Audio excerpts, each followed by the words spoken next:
80,000 पनि Nepal life इन्सुरेन्समा insurance गर्नुभएको छ भने पक्कै पनि यो भिडियो हजुरहरूलाई फाइदाजनक हुनेछ।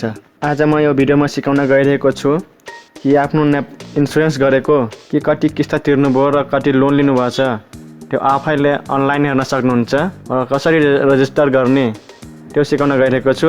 र भिडियो सुरु गर्नुभन्दा पहिले यो छोटो ब्रेक।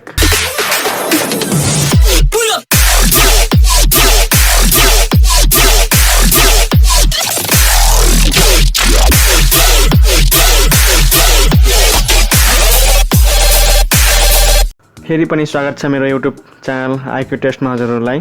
सबभन्दा सुरुमा हजुरहरूले आफ्नो ल्यापटप या कम्प्युटरको कुनै पनि ब्राउजरले ओपन गर्नुहोस् र गुगलमा सर्च गर्नुहोस् nepallifeinsurance.com भनेर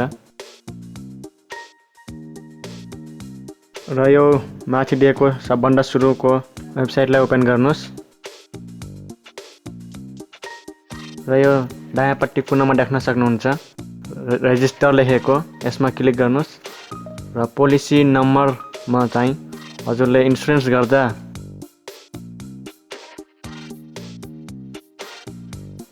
गर्दा दिएको फाइलमा हुन्छ बिमा लेख नम्बर भनेर। त्यही नम्बर खाइ ठाउँमा पोलिसी नम्बरमा लेख्नु होला आफ्नो, जस्तै कि म लेख्दैछु आफ्नो पोलिसी नम्बर। र अर्को स्टेपमा रहेको छ डेट अफ बर्थ, आफ्नो जन्ममिति लेख्नु होला, स्ल्यास नदिनु होला या ड्यास दिएछ।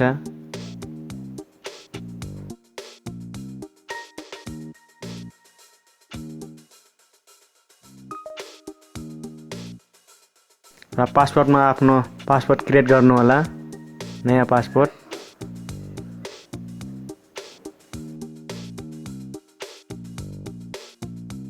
र रिपिट पासपोर्टमा पनि त्यही माथिको पासपोर्ट राखेर सबमिट गर्नु होला। पासपोर्ट बिर्सिन सक्नुहुन्छ भने कपीमा टिपेर राख्नु होला। अहिले लगइन गर्दा यही पासपोर्ट चाहिन्छ, पोलिसी नम्बर र पासपोर्ट। र सबमिट गरिसकेपछि यहाँ हेर्न सक्नुहुन्छ माथि सक्सेस युजर रेजिस्टर सक्सेसफुल्ली लेखेर आछ र यसमा ओकेमा क्लिक गरिदिनुहोस्। अब फेरि यता दायाँपट्टि रहेको लगइन लेखेछ, त्यसमा क्लिक गर्नुहोस् र त्यसमा क्लिक गरिसकेपछि पोलिसी होल्डर चुज गर्नुहोस् युजर टाइपमा र युजर आइडीमा त्यही पोलिसी नम्बर आफ्नो राख्नुहोस् र पासपोर्ट त्यही अघि राखेको पासपोर्ट राख्नुहोस् र सबमिट गर्नुहोस्।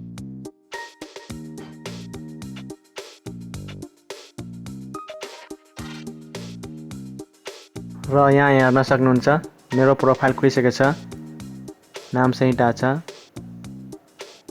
जीवन सहारा प्लान रहेछ मेरो। यो टोटल पेड हेर्न सक्नुहुन्छ कति देखा छ।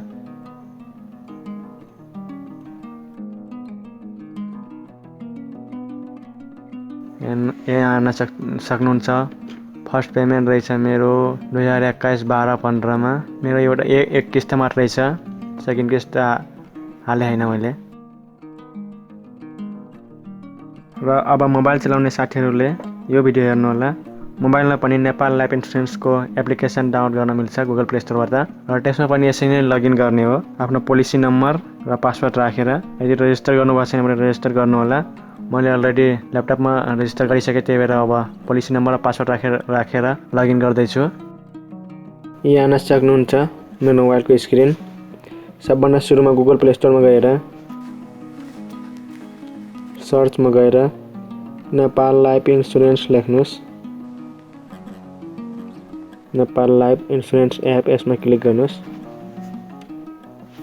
र यसलाई इन्स्टल गर्नुहोस् र यसलाई ओपन गर्नुहोस्। यदि जुन साथीहरूले यसलाई रेजिस्टर गर्नुभएको छैन भने त्यो साथीले रेजिस्टर न्यू पोलिसी होल्डर लेखेको छ, यसमा क्लिक गरेर रेजिस्टर गर्नु होला।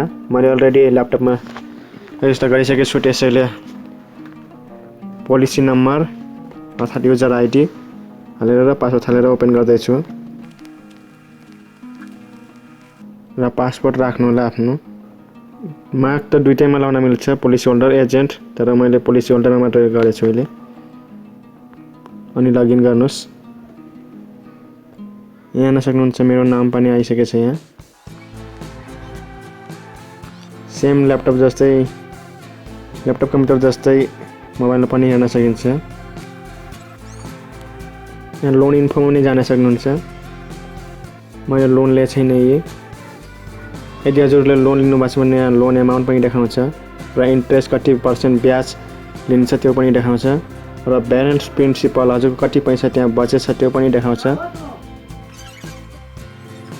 हजुरले आफूले इन्सुरेन्स गरेको कुन इन्सुरेन्स कम्पनी हो त्यसको सबै डिटेल यहाँबाट हेर्न सक्नुहुन्छ।